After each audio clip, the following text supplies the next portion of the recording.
Maddie is from the Teton County Search and Rescue Foundation. She has been instrumental in making sure that WYSAW runs really smoothly behind the scenes.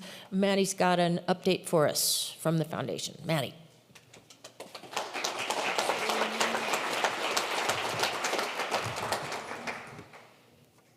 All right. Hi, everyone. My name is Maddie Johnson. I am the Preventative Search and Rescue Manager with the SAR Foundation. I just want to say this event, I know you all know this, but it's really cool, and it's way cooler to look at you all from this stage and see how many people are here to learn about mitigating risk in the backcountry. So thank you for spending this beautiful day with us. It means a lot for you to be here. And thank you to the center, to my colleagues at the foundation, to our speakers, to our vendors, and again, to the folks in this audience. We appreciate you, and you totally bring the magic. So I wanted to start by just reviewing a bit of our past year at the foundation. In 2022, we had 136 calls for service. So that means that 911 was dialed and the folks in the field requested we support them. 105 of those calls converted to missions that brought our volunteers into the field. 44 of those incidents required a helicopter. 5 of those incidents were fatal. February and March of 23 set records for callouts. 36 calls involved skiers or snowboarders, 18 involved snowmobilers, 59 patients identified as men, 11 identified as women, and over 50% were local. That brought our 39 volunteers collectively to 10,760 hours of service across 12 months, including trainings that they were attending, time spent responding in the field, and supporting our community through outreach and education. A huge part of our past year, as my foundation staff friends know very well, was fundraising $7.5 million to purchase a year-round helicopter for this community. Our incidents are not only getting more numerous, but they're getting more serious. And that reality has been something that we've acknowledged in the past several years, and it's really, really amazing that you all, many of you in this room, recognize that this was no longer just a dreamy idea we had to purchase a helicopter, but it was actually a significant and very vital need for this community. So thank you, especially if you donated time or money to Mission Critical. I'm psyched to announce that last Saturday afternoon, the helicopter officially landed in Jackson. It is at our hangar, and that's amazing.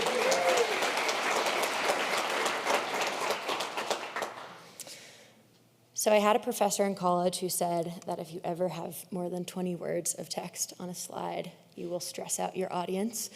So this slide is here to calm you all down, because I know that those numbers were stressful. I'm also going to use a little teacher trick and ask you all to close your eyes or look down so that I can use my notes more. But also, I do want you to feel the weight of those numbers. In all seriousness, 136 calls for help is a lot of scared people. It's a lot of scared families. It's a lot of pain. It's a lot of hospital bills, it's a lot of first responders, it's a lot of physical therapy, it's a lot of therapy. And quick shout out on that note to all of the volunteers who responded to those incidents. And I want to acknowledge that it was not just our search and rescue team, it was also ski patrollers, it was fire EMS folks, it was Jenny Lake Rangers, it was other SAR teams, and that is why our number was 105 and not 136. We were stood down. We had other folks there to support. So these numbers are simultaneously, something to celebrate. You can open your eyes now if you want. There's something to celebrate. We've done a lot in the past year, and we have an amazing team of rescuers out there doing amazing work. And it's also something that I hope provokes some reflection, some humility, and maybe even some grief right? In many ways, the Teton County Search and Rescue Foundation was started because we were consistently holding those two things at once. An EPIC team who was dedicating so much time to this community, standing alongside the reality that every call might be a life-threatening situation for themselves or the folks that are out there waiting for them. And so that's why I want us to take a second. This might be hypnotizing or calming, that's my goal. But it's also trying to help you visualize the ripple effect that all of those numbers, all of those statistics, all of those realities have on a really small community like Jackson. I imagine if I asked this room right now to raise your hands, if you have firsthand experience with traumatic near misses or incidents or loss in the mountains, a lot of you would be raising your hands, and then that ripple effect would only be amplified if I were to ask how many of you know someone who had that experience, acknowledging too that probably affected you as well. So that brings me to the hope part of this conversation. In 2010, Stephanie Thomas, one of our search and rescue volunteers and the founder of our foundation, decided that the team of volunteers not only needed support directly, so needed help, getting the money for gear, ensuring that they have sufficient training, getting helicopters when they need it, but also to reduce the number of incidents that they were responding to through community education and outreach. So Backcountry Zero was brought to Jackson thanks to Steph in 2015. It allows us at Search and Rescue to engage with the community and educate them, you all, about how to mitigate risk in the backcountry. So this looks like a lot of different things. We host events like this, WYSAW, folks that are experts in their field speaking to a room of 250 people.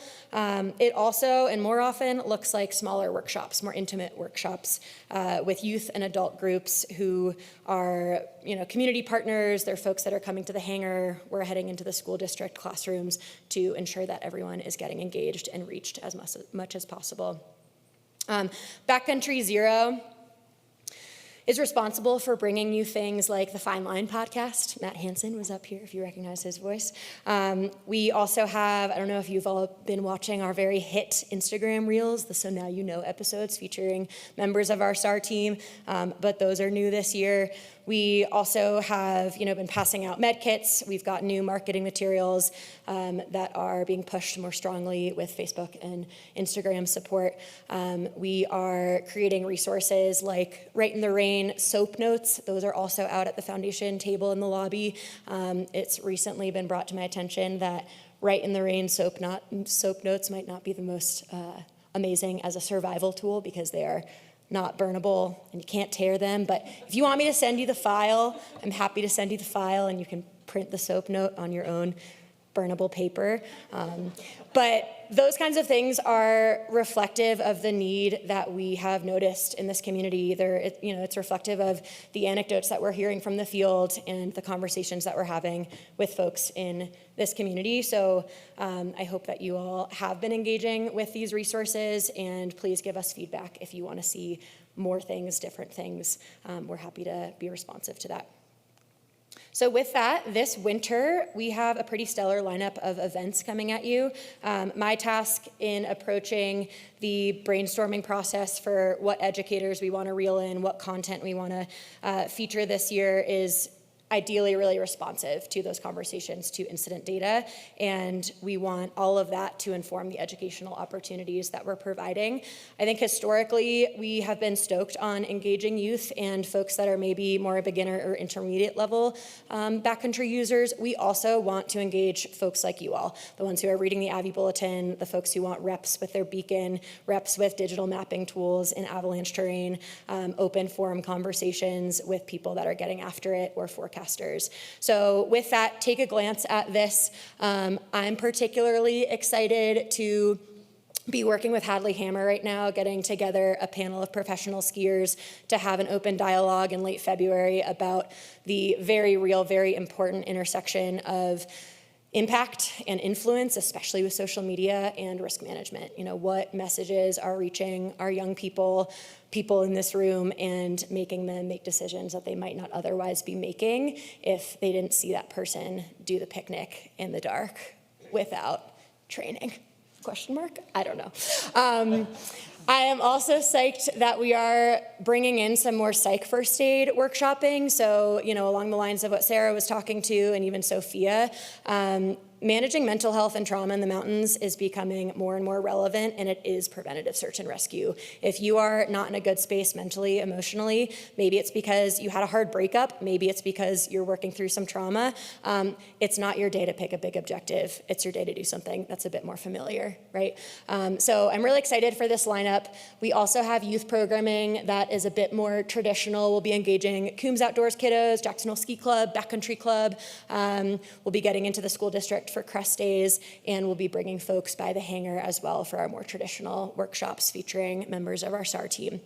I will own that this QR code doesn't actually bring you to the 20 registration forms at the moment. I prioritized building that stat slide, perfectly aligning each of the numbers with the short haul, more than I did wanting to build 20 individual registration forms with pricing and timing information. So this QR code brings you to the Backcountry Zero events page. It just doesn't yet have 20 individual registration pages. Luckily for you, the first real registration worthy event is on December 7th. So I know Jackson. I think that's going to be okay for you all. Okay, I am aware that you all know a lot of these things. Thank you for being ambassadors. Thank you for bringing the conversations outside of this building this weekend. And we really, really appreciate you and the way that you're committing to learning more about staying safe. If there's anything that I want you to take away from this slide, it's to stay diligent, stay intentional with who you're choosing as partners. And remember that workshops like this are meant to be humbling. I know I am not a snow science nerd, and a lot of these presentations have just reminded me how much I do not know. Trends are changing every year. Research is evolving. Coming back to these events, checking your systems, getting those reps in is what we are asking of you when you leave this building this weekend. So thanks in advance for doing that. We know that as seasons transition, knowledge is rusty, and that's just because we're human. Also, my request is let's leave this weekend understanding that we have we play a big role in developing a culture of empowerment and curiosity over one of shame. So let's reel people in. I love Sophia's approach to mentorship. I think that's something we can all learn from. Go to those workshops, bring your friends, get your beacons out early, and start those conversations because those can be as life-saving in a lot of ways. We don't want folks not calling because there's a culture of shame here. And with that, at the foundation, we say that the safest rescue for our team is the one that they don't have to go on in the first place. This is true. I will show you. Look at all of our beautiful volunteers. There's 39 of them. They're amazing. Round of applause.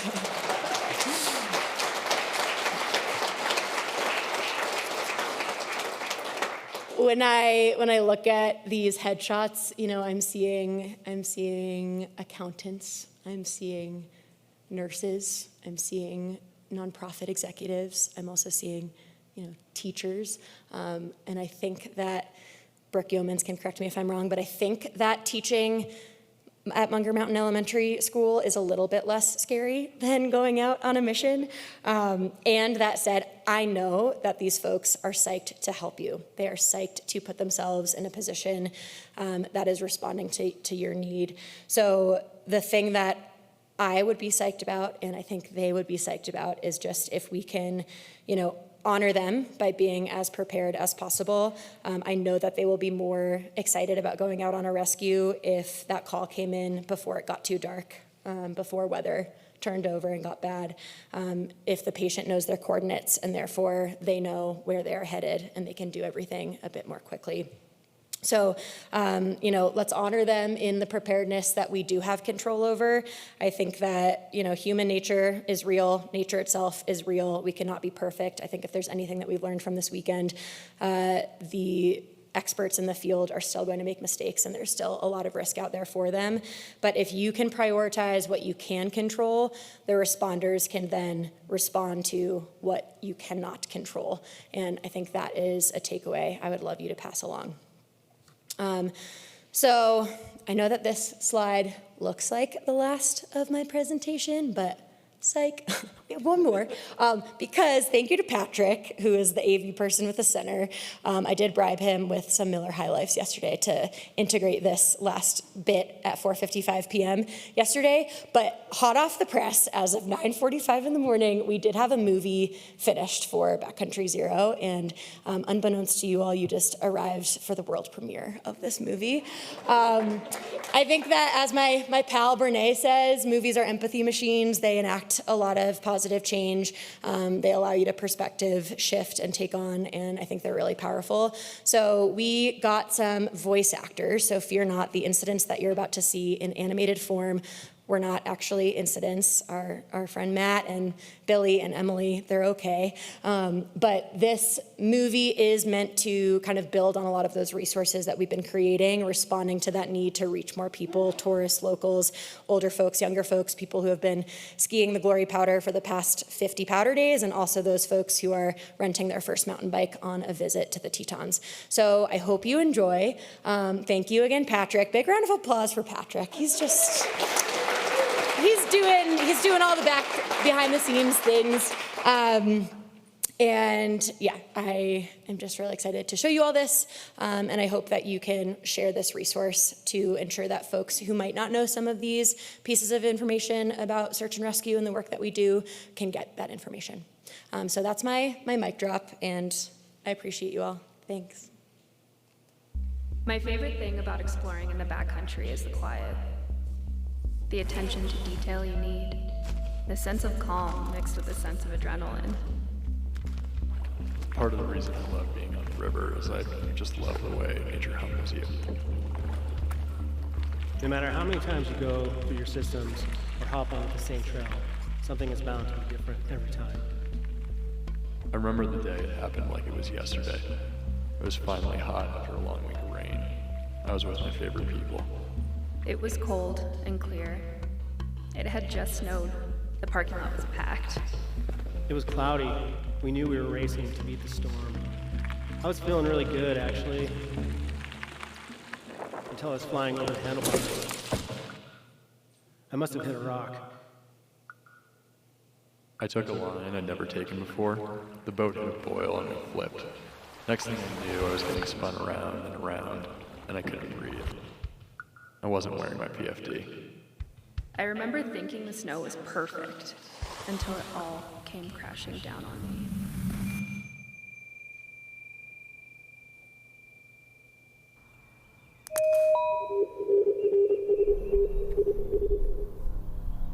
When I opened my eyes, When I opened my eyes, I heard a whirring. the water. Voices. I was scared. I was in a lot of pain. But I knew I was finally safe. Your best day can turn into your worst day in the blink of an eye.